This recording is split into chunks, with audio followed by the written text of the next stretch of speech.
Students, मैं SL. Yadav. आज जिस टॉपिक के बारे में हम स्टडी करेंगे वो है हमारा इलेक्ट्रोमैग्नेटिज्म।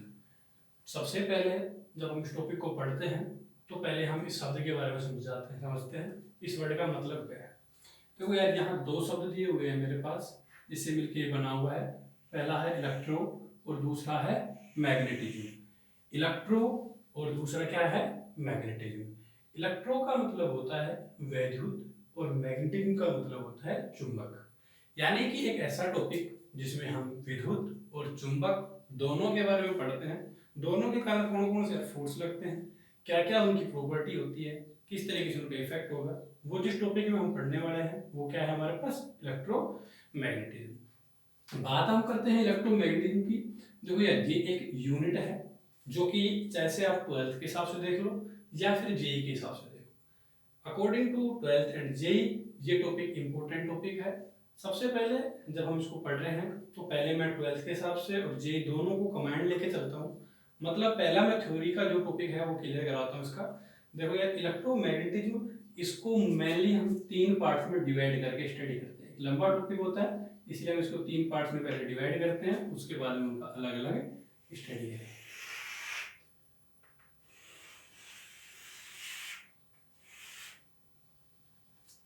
इसका जो पहला टॉपिक होगा हमारे पास वो है इलेक्ट्रोस्टैटिक्स। यानी इसको तीन पार्ट्स में जब डिवाइड करते हैं तो पहला टॉपिक हो गया हमारे पास इलेक्ट्रोस्टैटिक्स। दूसरा जो पार्ट होगा वो होगा हमारे पास मैग्नेटिज्म।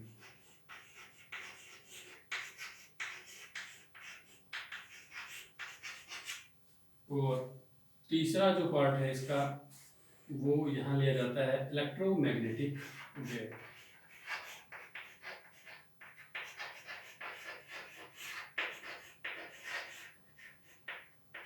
इलेक्ट्रोमैग्नेटिक वेव मीनिंग भी सुन लो इसका। इलेक्ट्रोस्टैटिक्स स्थिर वैद्युतिकी होता है, मैग्नेटिज्म चुंबकीय होता है, इलेक्ट्रोमैग्नेटिक वेव विद्युत चुंबकीय तरंगे, ये इनका मतलब होता है। सबसे पहले हम इलेक्ट्रोस्टैटिक्स की बात करते हैं तो देखो इसमें भी स्टडी चार्ज की ही होगी। यानी कि चार्ज की जिसकी हम स्टडी करते हैं वो कैसा होगा, रेस्ट पोजीशन पे, कि चार्ज इज एट रेस्ट। यानी कि चार्ज अगर रेस्ट पोजीशन पे है तो उसकी स्टडी हम किसमें करेंगे, इलेक्ट्रोस्टैटिक्स में। मैग्नेटिज्म यानी कि मूविंग चार्ज होगा,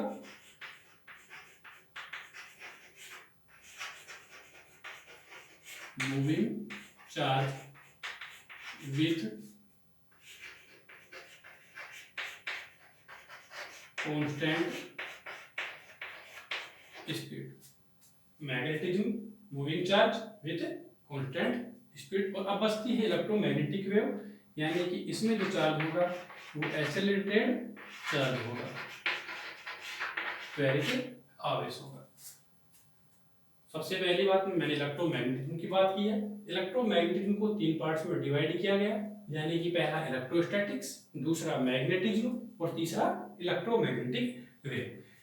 इलेक्ट्रोस्टैटिक्स मतलब स्थिर वैद्युतिकी, मैग्नेटिज्म चुंबकीय, इलेक्ट्रोमैग्नेटिक वेव विद्युत चुंबकीय तरंग। अलग अलग हम इनकी बातें करें, इलेक्ट्रोस्टैटिक्स में चार्ज जो होगा वो कैसी पोजीशन पे होगा, रेस्ट पोजीशन पे। यानी कि चार्ज एक विराम अवस्था में होगा तो उसका अध्ययन हम किसमें करेंगे, इलेक्ट्रोस्टैटिक्स में। मूविंग चार्ज होगा विथ कांस्टेंट स्पीड। अगर चार्ज नियत वेग से गतिशील है तो उसका अध्ययन हम किसमें करेंगे, मैग्नेटिज्म में। और यहाँ एक्सेलरेटेड चार्ज यानी कि आवेश जो होगा वो कैसा होगा, त्वरित, तो उसका अध्ययन हम किसमें करने वाले हैं, इलेक्ट्रोमैग्नेटिक वेव में। अब यार यहाँ हम हर टॉपिक का अलग अलग स्टडी करते हैं, अलग अलग टॉपिक को लेते हैं। पहले एक एक को लेते हैं, पहले हम इसको लेता हूँ, फिर इसको लेता हूँ, फिर इसको, तो हम उन सबको अलग अलग पढ़ना स्टार्ट करते हैं। देखो सबसे पहला मैंने टॉपिक उठाया यहाँ से इलेक्ट्रोस्टैटिक्स। आप चाहो तो डेफिनेशन लिख सकते हो इसके साथ साथ। इलेक्ट्रोस्टैटिक्स देखो सबसे पहले इसका मतलब क्या है, मैंने बोला था कि थोड़ी देर पहले स्थिर वैद्युतिकी। स्थिर वैद्युतिकी। इलेक्ट्रो का मतलब वैद्युतिकी, स्टैटिक्स का मतलब स्थिर। यानी कि अगर आवेश विराम अवस्था में है तो उसका अध्ययन हम किसमें करते हैं, इलेक्ट्रोस्टैटिक्स में। मतलब भौतिक विज्ञान की एक ऐसी शाखा जिसमें स्थैतिक आवेशों की विद्युत चुंबकीय गुणों का अध्ययन हम करें तो वो क्या हो गया हमारे पास, इलेक्ट्रोस्टैटिक्स। ये इसकी डेफिनेशन है। अब देखो यहाँ हम बार बार एक ही टॉपिक का नाम ले रहे हैं। इसमें भी चार्ज के बारे में बोला है मैंने, यहाँ भी मैंने चार्ज के बारे में बोला है, और यहाँ भी मैंने चार्ज के बारे में बोला है। इस चार्ज का मतलब क्या है, अब हम टॉपिक के साथ चलते हैं। देखो सबसे पहले जिसको मैंने बोला है यहाँ, वो क्या है, चार्ज। चार्ज मतलब हुआ इसका आवेश। क्या है, मुख्यतः चार्ज एक वस्तु का गुण होता है। चार्ज क्या है, मुख्यतः एक वस्तु का गुण। मतलब कि मैं यहाँ कहूँ मेरे पास ये चौक है, इस चौक के गुण की बात करें, मतलब इस चौक के आसपास का पूरा एरिया ये है, पूरा फील्ड ये है। अगर इस फील्ड में इलेक्ट्रिक और मैग्नेटिक फील्ड प्रोड्यूस हो जाए, यानी कि इस ऑब्जेक्ट के कारण कौन कौन से फील्ड, एक तो इलेक्ट्रिक फील्ड,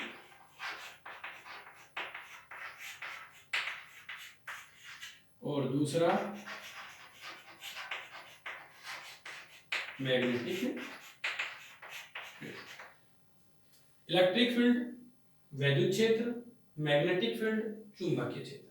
तो मतलब परिभाषा इसकी क्या है चार्ज की, किसी भी वस्तु का वह गुण जिसके कारण वह अपने आसपास के क्षेत्र में विद्युत क्षेत्र या चुंबकीय क्षेत्र उत्पन्न कर दे, तो वस्तु का वह गुण क्या कहलाएगा, आवेश कहलाता है, चार्ज कहलाता है। किसी भी वस्तु का वह गुण जिसके कारण वह अपने आसपास के क्षेत्र में विद्युत क्षेत्र या चुंबकीय क्षेत्र उत्पन्न कर दे, तो वस्तु का वह गुण आवेश कहलाता है। यहाँ तक कोई दिक्कत है किसी को? देखो अगला टॉपिक आवेश, मैंने परिभाषा बता चुका हूँ मैं इसकी। सबसे पहले इसको प्रदर्शित किससे करते हैं, तो कई जगह तो इस चार्ज को कैपिटल क्यू से लिख देते हैं और कई जगह इसको स्मॉल क्यू से लिखा हुआ मिलता है। यानी कि कुल मिला के चार्ज को किससे रिप्रेजेंट करेंगे, क्यू से। अगली देखो चार्ज के बारे में हम और बातें करते हैं, थोड़ी सी राशि की बात करते हैं कि चार्ज कैसी फिजिकल क्वांटिटी होती है। सबसे पहला कि चार्ज एक अदिश राशि होती है। कैसी राशि है, चार्ज एक अदिश राशि। दूसरा मात्रक की बात कर लेते हैं। देखो मात्रक जो होता है चार्ज का वो होगा कूलम। चार्ज का मात्रक क्या है, कूलम। और तीसरी हम विमा की बात करते हैं, तो चार्ज की विमा होगी K1 T1। डिटेल में देखना होगा तो वही मात्रक और विमा वाला जो टॉपिक होगा मेरा उसको वापस रिपीट करके देख सकते हो। विमा कितनी क्या होगी इसकी, A1 और T1। ये बेसिक सी जो इंफॉर्मेशन थी वो किसके बारे में है, चार्ज के बारे में। अब हम चार्ज की कुछ प्रॉपर्टी पढ़ते हैं, यानी कि प्रॉपर्टी ऑफ चार्ज।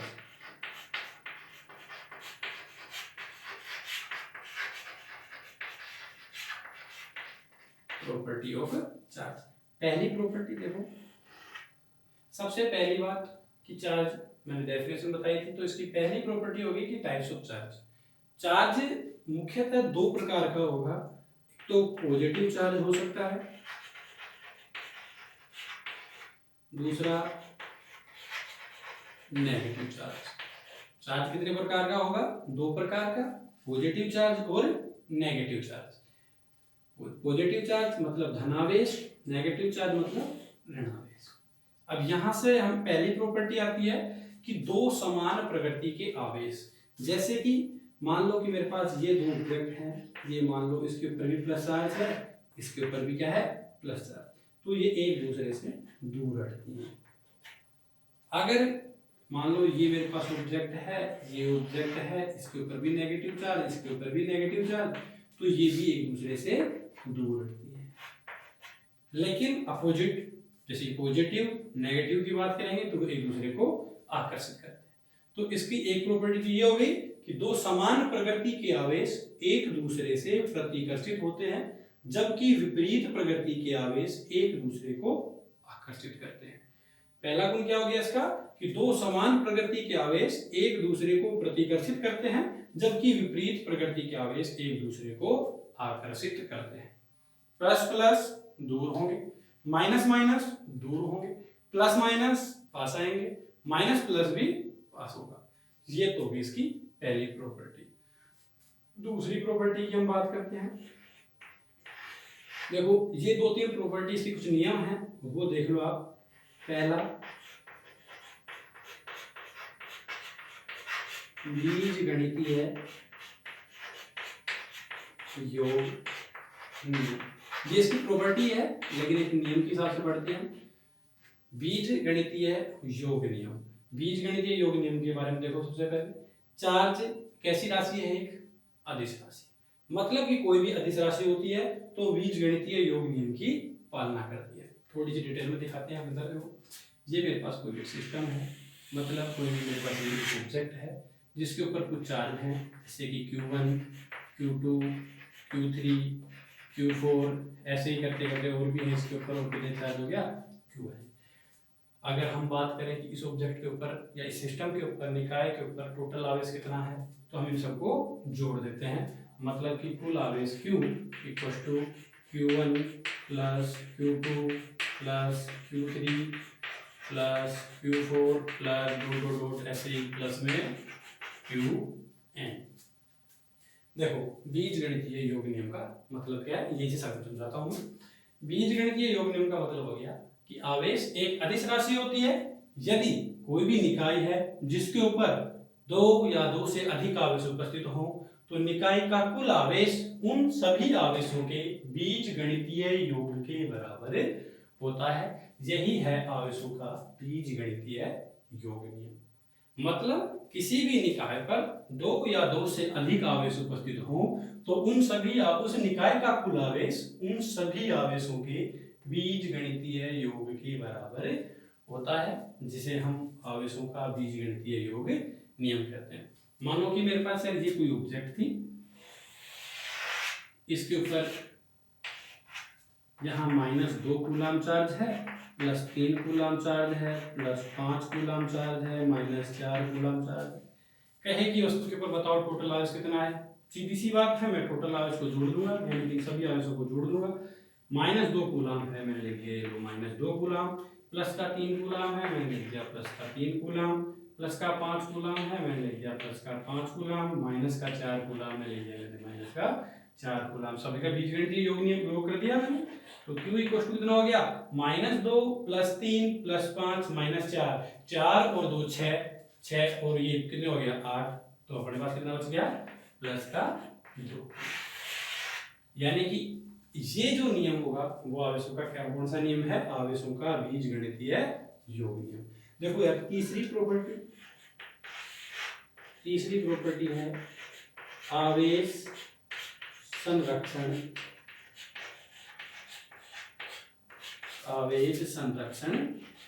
नियम। थोड़ा इंपोर्टेंट भी होता है। आवेश संरक्षण नियम क्या है? Conservation of charge. अब देखो, आवेश संरक्षण नियम का मतलब, संरक्षण का मतलब होता है संरक्षित होना। जैसे कि हम पढ़ते हैं ऊर्जा संरक्षण, संवेग संरक्षण, उसी तरीके से आवेश संरक्षण को देखो। इस नियम का मतलब है कि किसी भी निकाय पे, जैसे कोई भी सिस्टम है, इसके ऊपर न तो आप चार्ज को प्रोड्यूस कर सकते हैं, न इसे डिस्ट्रॉय कर सकते हैं। मतलब कि किसी भी निकाय पे न तो आवेश को उत्पन्न किया जा सकता है और न ही नष्ट किया जा सकता है। निकाय का जो कुल आवेश है वो क्या रहेगा? संरक्षित। तो उसे हम क्या कहेंगे? आवेशों का संरक्षण नियम। वापस सुन लेना, आवेश संरक्षण नियम, किसी भी निकाय पे न तो आवेश को उत्पन्न किया जा सकता है और न ही आवेश को नष्ट किया जा सकता है। निकाय का जो कुल आवेश होगा वो संरक्षित रहेगा, जिसे हम आवेश संरक्षण नियम भी कहते हैं। चौथी जो प्रॉपर्टी है हमारे पास, क्वांटीकृत नियम देख लेते हैं। क्वांटीकृत नियम कई बार छोटा क्वेश्चन पूछ लेते हैं इसमें से, 12th का बोर्ड एग्जाम होता है तो। क्वांटीकृत नियम, देखो यार, इस नियम का पहले तो मैं फॉर्मूला बता देता हूँ आपको कि Q equal to plus minus n e, ये इसका एक फॉर्मूला है। आवेशों के क्वांटीगत नियम का फॉर्मूला क्या है? Q बराबर plus minus n e. Q का मतलब है जहां Q बराबर निकाय का आवेश, निकाय का आवेश या आप कुल आवेश बोल सकते हो। एन का मतलब है पूर्ण संख्या,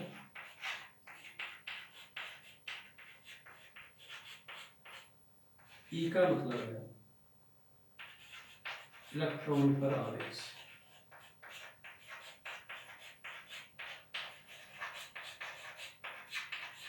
इलेक्ट्रॉन पर आवेश, जिसकी वैल्यू बता देता हूं मैं 1.67 इंटू 10⁻⁻19 कूलम। देखो क्वांटीगत नियम Q बराबर plus minus n e. Q का मतलब है निकाय का कुल आवेश, N का मतलब है पूर्ण संख्या, E का मतलब है इलेक्ट्रॉन पर आवेश। मतलब इलेक्ट्रॉन पे जो आवेश है उसको एक पूर्ण संख्या से गुणा कर दिया जाए तो निकाय का कुल आवेश आ जाता है। मतलब परिभाषा अगर मैं इसकी लिखाऊं तो किसी भी निकाय का कुल आवेश इलेक्ट्रॉन पर आवेश के पूर्ण गुणज के बराबर होता है, जिसे हम आवेशों का क्वांटीकृत नियम कहते हैं। किसी भी निकाय का कुल आवेश इलेक्ट्रॉन के आवेश के पूर्ण गुणज के बराबर होता है, जो आवेशों का क्या है? क्वांटीकृत नियम। बीजगणितीय योग नियम, संरक्षण नियम बता दिया मैं, क्वांटीकृत नियम। और भी कुछ प्रॉपर्टी होती है, जैसे कि पांचवी प्रॉपर्टी है हमारे पास, वो पॉजिटिव और नेगेटिव की बात कर लेते हैं, उनके मास की, पॉजिटिव और नेगेटिव पे। देखो यार पॉजिटिव का मतलब क्या होगा? जो वस्तु हमारे पास अगर इलेक्ट्रॉन को दान कर रही है, इलेक्ट्रॉन का दान करती है, पॉजिटिव मतलब इलेक्ट्रॉन त्यागती है, और नेगेटिव मतलब इलेक्ट्रॉन ग्रहण करती है।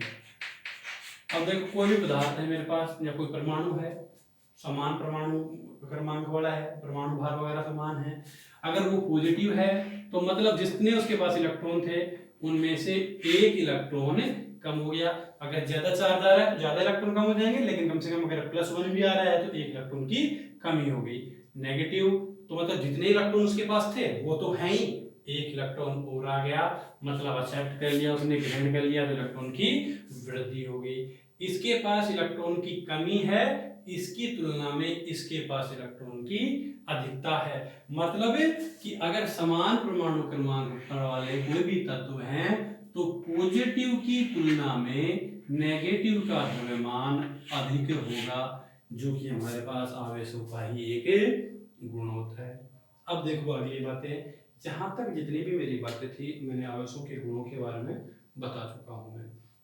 अब बात आती है कि आवेश के बारे में पढ़ लिए, उसकी प्रॉपर्टी, डेफिनेशन, ये आवेश आता कहाँ से है, इसको उत्पन्न कैसे करते हैं, तो वही बातें मैं बताने वाला हूँ। सुनो एक बार।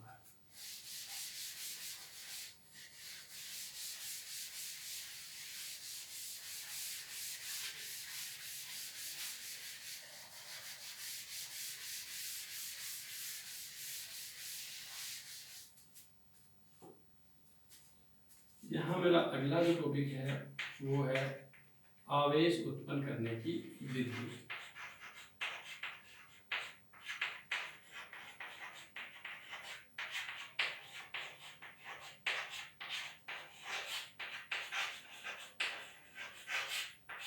आवेश उत्पन्न करने की विधि। देखो यार मुख्यतः जो आवेश को लाएंगे, उसको उत्पन्न करेंगे, तो वो उसकी जो विधि है वो 3 है। आवेश उत्पन्न करने की कितनी विधियां हैं मेरे पास? 3 विधियां। वैसे वो तो और है, तो और भी देंगे, लेकिन मुख्यतः हम यहाँ 12th में पढ़ते हैं वो 3 ही विधि हैं। पहली घर्षण विधि, पहली कौन सी विधि है? घर्षण विधि। दूसरी मेरे पास चालन या संपर्क विधि, और तीसरी जो है वो है प्रेरण विधि। घर्षण विधि मीनिंग देख लो, फ्रिक्शन मेथड, चालन या संपर्क विधि,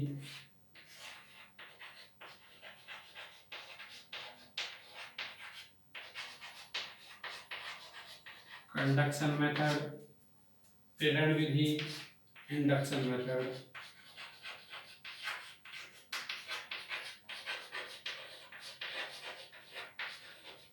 देखो सुनो इन सब के बारे में। पहले मैं घर्षण विधि ही ले लेता हूँ। घर्षण विधि का मतलब क्या है फ्रिक्शन मेथड। सपोज यार मेरे पास दो वस्तुएं हैं, जैसे कि चोक और डस्टर। अगर मैं इन दोनों वस्तुओं को आपस में रगड़ूं, दो वस्तुएं हैं, हम दोनों उदासीन थी पहले, जब दोनों को हम आपस में रगड़ेंगे तो एक के ऊपर पॉजिटिव आ जाएगा और दूसरे के ऊपर कैसा आ जाएगा, नेगेटिव।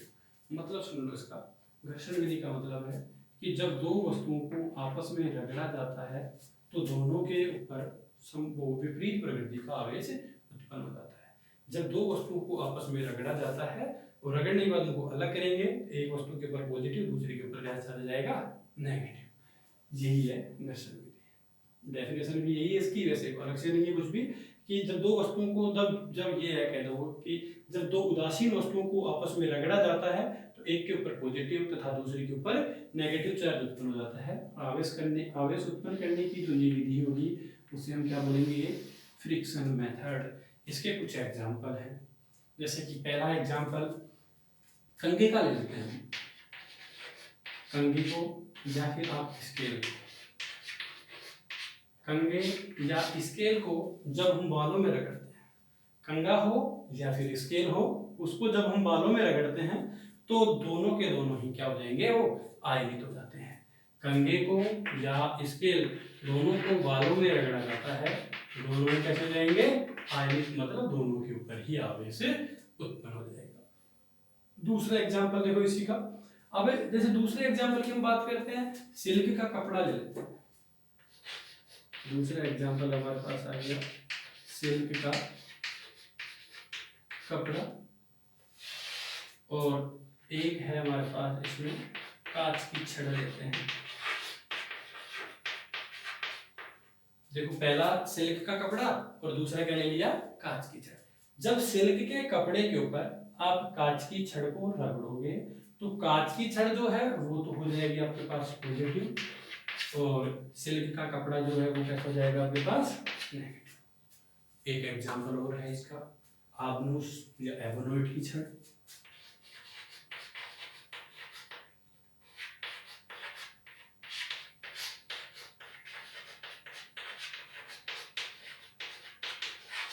एबोनोइट की छड़, इसको आप रगड़ते हो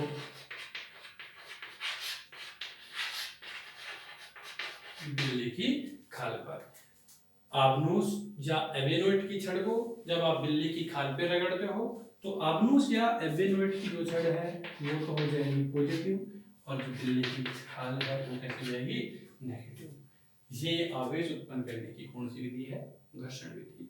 मतलब वापस सुन लेना मेरे से कि जब इन्हीं दो वस्तुओं को, उदासीन हैं दोनों की दोनों, जब दो उदासीन वस्तुओं को आपस में रगड़ा जाता है तो एक के ऊपर धनावेश तथा दूसरे के ऊपर कैसा आ जाएगा, ऋणावेश उत्पन्न हो जाता है। आवेश उत्पन्न करने की वो विधि क्या कहलाती है हमारे पास, घर्षण विधि, फ्रिक्शन मेथड कहलाती है।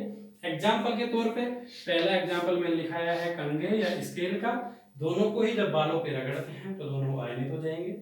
अगला एग्जाम्पल मेरे पास सिल्क के कपड़े का है।